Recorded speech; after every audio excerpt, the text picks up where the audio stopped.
Well, my friends, welcome to another edition of More Bad News, brought to you as always by Camel Cigarettes. Take the Camels Challenge, smoke Camels for 30 days and see for yourself what a difference Camels can make in your life. Well, my friends, it's been another week of especially bad news for me personally.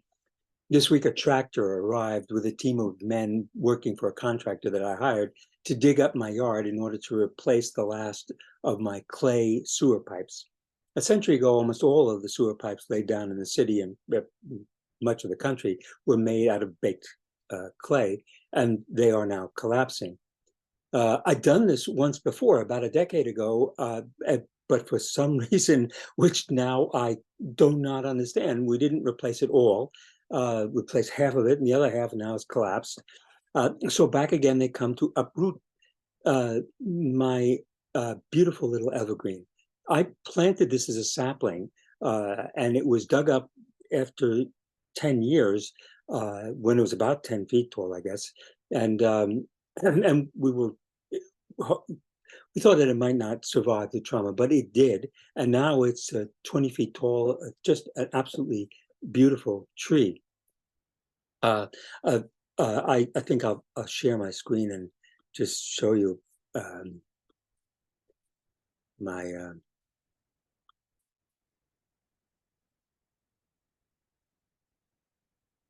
here they are. Take this down. I don't do this very well, do I? So here it is, taken down. Here it is, back up and staked in, and we can just hope that it's going to survive. So Native Americans think of trees as brothers and sisters. This tree is part of my family. I planted it as a sapling, and this is the second time now that it's had to be dug up and replanted. And I can't tell you the anxiety that I have uh, over the fact that it might not survive. Friday, I cut off the broken branches, and as silly as it may seem, since I'm an atheist, essentially, I'm out there praying for the survival of my tree. I want my tree to know that I love it and I don't want it to die. It's funny, I own my home for over 30 years now, and I realize that this small yard and this little piece of earth is part of the planet that really belongs to me. And to see it torn up like this is really very upsetting.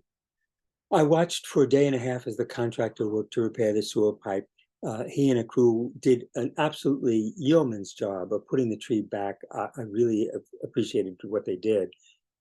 So this week, watching my little piece of earth torn up and my wonderful tree once again at risk just sent me into a state of unease. And I've been filled with anxiety and have been having trouble sleeping all week long. It's been a tough week for me. It reminds me that humanity has been at war with trees ever since this species evolved. It's estimated that there were 6 trillion trees on the planet before Homo sapiens emerged, and we've managed to destroy about half the world's tree cover. We're losing about 10 billion trees a year. The overall number of trees appears to be growing, not shrinking. The main thing that we have to be concerned about with tree loss is the Amazon and the rainforest ecosystems, which are under threat from large-scale farming, ranching, infrastructure, urban development, unsustainable logging, mining, and climate change. And so we are really at a serious problem, especially in the Amazon. And of course, the trees are the lungs of the planet. They give us the oxygen that we breathe. We breathe out carbon dioxide. The trees breathe it in and give us air in exchange, oxygen. But most concerning of all are the Siberian wildfires that have been burning permafrost. Until very recently, the idea that the Arctic permafrost might burn was unthinkable. But in 2021, the fire emissions set new records in Siberia, in the North Pole, was covered with smoke for the first time in recorded history.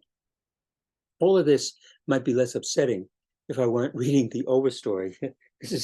I'm a little late on this. It's a couple of years old, but a Pulitzer Prize winning book, incredible novel with trees as main characters. Well, yesterday, my neighbor introduced me to his brother who just arrived from Phoenix, Arizona, another climate refugee, just as another friend of mine arrived here from Louisiana after Katrina.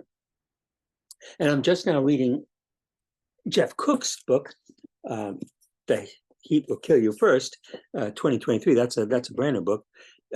We tend to think of our coming extinction as something in the far off future, rather than something that's going on around us all the time right now. Goodell points out that almost every living organism on this planet is on the move to more tolerable environments, which are decreasing in size. The UNHRC, the United Nations Human Rights Commission, reports that in the first months of 2022, the number of people forced to flee war, violence, and persecution worldwide surpassed 100 million for the first time. Any hope that this would represent the high watermark for global displacement was soon dashed as the total continued to rise, reaching 103 million by mid-year. Driven by the war in Ukraine, unresolved crises in other parts of the world, far from being shocked into action, the international community has so far been unable to resolve the conflicts and other causes of displacement that have forced so many millions to flee their homes. This continued inaction, combined with the growing effects of climate emergency, spiraling costs of living, and looming global economic recession, means that the outlook for global displacement in 2023 appears bleak. After 4 consecutive failed rainy seasons, Somalia and large parts of Kenya and Ethiopia are experiencing their most severe drought in recent history. The consequences have been catastrophic and are set to worsen into 2023, with the current rainy season also expected to fail. The UN predicts that at least 36.4 million people have been affected across the Horn of Africa, with their livelihoods lost, crop failures, livestock deaths. In Somalia, many families are also facing insecurity caused by armed conflict. The combination of drought and conflict has displaced 1.7 million people inside the country since last January, while hundreds of thousands more crossed into Kenya to seek aid in the refugee camps there and into Ethiopia. In Ethiopia itself, hundreds of thousands have been internally displaced due to drought, insecurity, and civil war. The number of people globally who do not have enough to eat is at the highest in modern history. According to the UN, which estimates that at least 222 million people faced acute food insecurity by the end of 2022. The COVID-19 pandemic, the war in Ukraine, the climate crisis, looming world economic downturn have all combined to hit food supplies and send food commodity prices skyrocketing.